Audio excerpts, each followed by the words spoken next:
We have some new reporting that at this critical moment where Trump needs lawyers to defend his policies the most, we are seeing instead a mass exodus from the Department of Justice Federal Programs branch.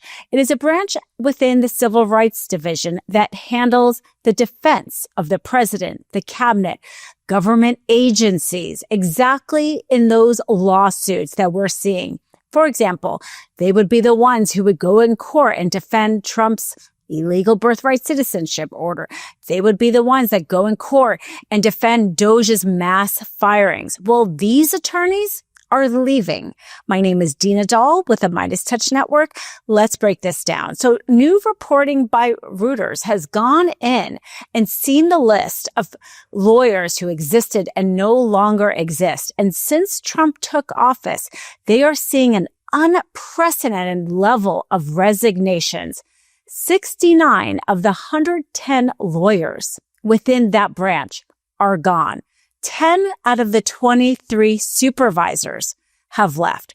A few of these lawyers have spoken to Reuters, and they say the things that make sense to those of us who have been following along, which is they did not want to try to uphold policies that they believe are not legal in court. They did not want to follow through on orders that may have made them go to court and try to defend things that they felt like they couldn't defend. Specifically, they said that they felt they would be pressured to misrepresent facts or legal issues in court, and they felt like that could be a violation of their own ethical rules. They also did not want to defend policies that some of them felt were not legally justifiable as reasons for why they have left. Again, these are specifically lawyers who are defending Trump's executive orders, that are defending DOJ, the mass firings of employees. This is that specific branch. That is their purpose.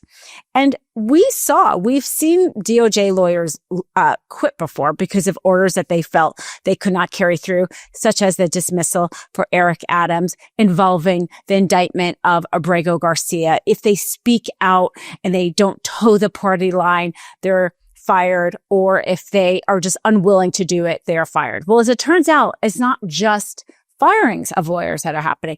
It's lawyers en masse voluntarily leaving.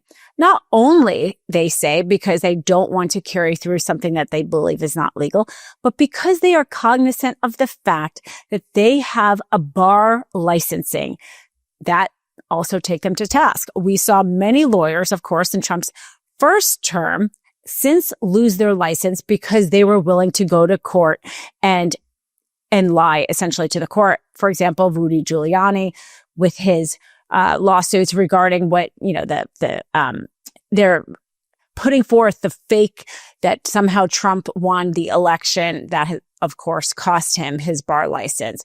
And so these lawyers, rather than go to court and do what the DOJ under Attorney General Pam Bondi, under Trump's former personal criminal attorney, Todd Blanche, go to court, lie for them, or in cases they said sometimes they weren't given even the information that the judge asked them to give. So they're going to court, not being able to articulate and answer in front of the judge. I mean, this is something, lawyers, we are licensed, we have bar associations, we have our reputation. There's nothing perhaps more important to a lawyer than a lawyer's reputation. If you go in front of a judge, you need to be able to provide evidence and factual evidence to questions the judge is asking. And these lawyers are basically, or at least the ones willing to speak anonymously, of course, but speak about why they left, are pointing to this. They would rather keep their law license than do Trump's bidding. Of course, this is huge in terms of what Trump can and cannot do. They are scrambling. The DOJ, of course, really didn't have any comment in response to that article, but they are scrambling to fill this with political appointees. But you have attorneys who have had years of experience at the DOJ, years of experience of how to defend the federal government against lawsuits, gone. Trying to replace them with people without that kind of experience, even if they're willing to do your bidding. Because you ultimately have to present your argument in front of a judge or in front of a jury. It's not just about whether or not you can craft a good, let's say, ex post. You have to be able to know the law, know the legal strategy, be able to know what evidence you need to present it. So this puts Trump on a weakened footing when he is trying to put forward all these illegal actions. And let's just for one moment think about what just happened with the Supreme Court, because the Supreme Court, as we know, said no more nationwide injunctions. You have to do this by a class action. Well, a class action is now opening up even more litigation. The DOJ is going to have to go in there and try to argue why a class should not be certified. If it cannot be certified, then there's going to be multiple lawsuits in different jurisdictions. So he has actually made it harder for the DOJ to defend his actions in terms of the amount of time, the amount of manpower it is now going to require. You may not have liked that there was a nationwide injunction before, but it was just that one judge that a DOJ attorney had to deal with. Without a nationwide injunction, you may have a lawsuit in California and in Texas and Maryland. And until that all gets resolved by the Supreme Court, you are now basically multiplying the number of times in cases that DOJ has to defend Trump's lawless orders. And that means, in fact, more lawyers at the DOJ in that federal programs branch are needed, not less. But because these lawyers who have licensing requirements and also believe in the rule of law are leaving, this is leaving Trump and the DOJ in a lurch in terms of just being able to do the basics of defending their positions in court. Have you heard about OneSkin Scalp Serum OS1 Hair? People are raving about it. I've been using it since they launched a few months ago, and I'm already obsessed. If you're familiar with OneSkin, you know about their patented OS1 peptide and how it's scientifically proven to target aging at the cellular level. It's what powers their skin and sun care. Now it's targeting age-related hair loss and thinning. Listen to this. People are sending in reviews like, my hair has never felt this thick and full, and my scalp feels healthier than ever. And I started 3 months ago, and I'm seeing new little hairs on my scalp line. One customer even wrote, I have tried everything for hair growth, and finally I'm getting a response from my hair. And it's not just talk. OneSkin scientists did a clinical study showing that after 6 months, participants had significantly thicker and denser hair. If you're ready to give OS1 Hair a try, you can get 15% off your first 3-month supply with code MISTRIAL at oneskin.co. I try OneSkin on my face, the moisturizer, before my videos because I put on my makeup, which is often drying, and it is a great base before makeup. It makes my skin hydrated without being oily. I'm a huge fan of the OneSkin moisturizer. And the cool thing is that OneSkin was founded in 2016 by an all-woman team of scientists with PhDs in skin rejuvenation, stem cell biology, immunology, and bioinformatics. OS1 works at the cellular level to improve key aging biomarkers while reducing the visible signs of aging, including lines, wrinkles, and sagging skin. OneSkin is the world's first skin longevity company. By focusing on the cellular aspects of aging, OneSkin keeps your skin looking and acting younger for longer. For a limited time, you can try OneSkin with 15% off using code MISTRIAL at oneskin.co. That's 15% off oneskin.co with code MISTRIAL. After you purchase, they'll ask you where you heard about them.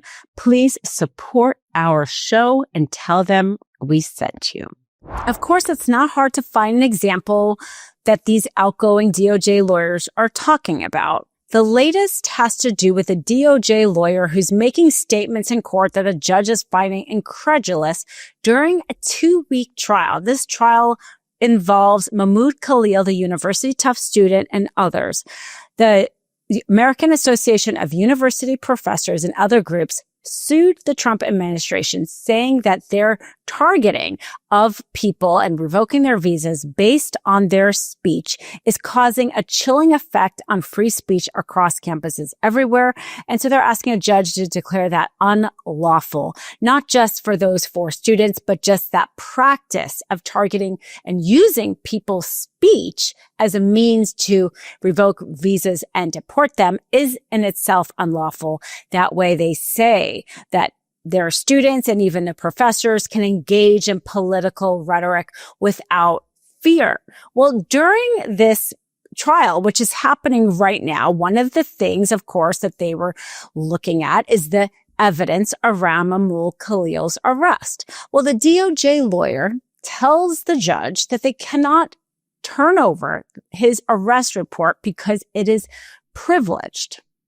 So the judge, in response, of course, is incredulous with this idea that an arrest report is privileged. The DOJ lawyer says, quote, "Your Honor, we would insert law enforcement privilege over this document."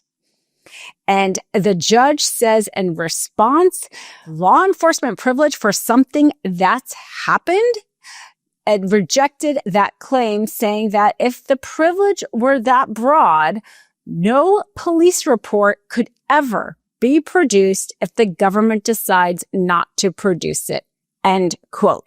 This is a perfect example of why so many lawyers are leaving this program, the federal programs branch, because they don't want to be that DOJ lawyer who goes into court in this specific trial and tries to argue that somehow an arrest report, which is the most foundational evidence that's introduced at any criminal trial, somehow is privileged in this case. And we all have also seen the testimony coming out of that trial where the Homeland Security says that the methods, how this came down, how so many people were involved, even admitting that the agent said they could not see any criminal activity in the op-ed of the Tufts student. But of course, they went ahead and carried out these orders with the arrest, with deportation. But they said that the means, how this came about, was highly unusual. But in real time, we're seeing